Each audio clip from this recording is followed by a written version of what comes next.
Welcome back. In this video, we are going to take a look at the very basics of getting an image in your web page. Everybody likes to make a web page that has an image. Now let me show you the awesome image that I have found and what I've done with it. I've got this image here, which you'll get to see in a sec. It's called Meme Facebook, so Meme FB. It's a JPEG. If you don't know how to get an image or how to use it, you should watch a couple of my videos on Photoshop. That way you can, learn how to open and edit your pictures. But notice where I've put it. I've put it right with my index.html web page for this example. Okay, they're together. If you're working in a certain folder, like in your documents or on your school network drive, the way I'm going to do it, it's assuming that wherever you saved your index file, that's where you have to have your image file. Okay, they have to be together. Okay, here we go. Here ends up being the link to get this thing to work. So I'm going to do it just under my ruler line here. The image tag is really easy. It's just IMG, right? Short for image. And it has an attribute. You have to tell it the file name. And this attribute is source, SRC. Okay? So it's not SCR. For some reason, a lot of students type that in and it's not working. Okay, SRC equals, and then we name it, meme facebook.jpg.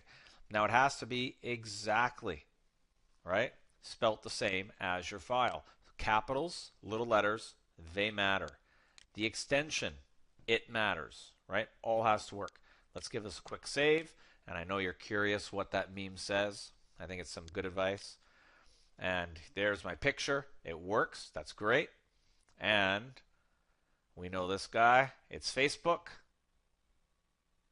Why don't you Facebook and study? I love it. So true. Anyways, you may look at this and say, well, two things. The word by is over there. It didn't go to a new line. And that's true. The picture is sort of like text.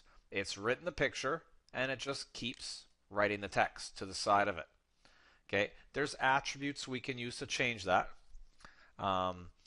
If you want the word by to be on a new line, then we just have to go back to our code here, and you should actually tell it, please go to a new line using the break tag. And then I'm also looking at this picture, and it is massive, right? Too big. Okay, I want it to sort of fit here and make it a little smaller. Well, you can set a few attributes here. After you set the source, let's do another attribute. Let's say height is 200, width is 200. Now these aren't things you memorize. I give you a cheat sheet. You can always go on Google, how to size a picture, and you'll very quickly see examples that show you how to do this. Let's give it a save, a refresh, and there we go. A little bit better. And you got your pictures in. So that's pictures. Okay, in a nutshell, that's the dead basics and enough to sort of get you going for now.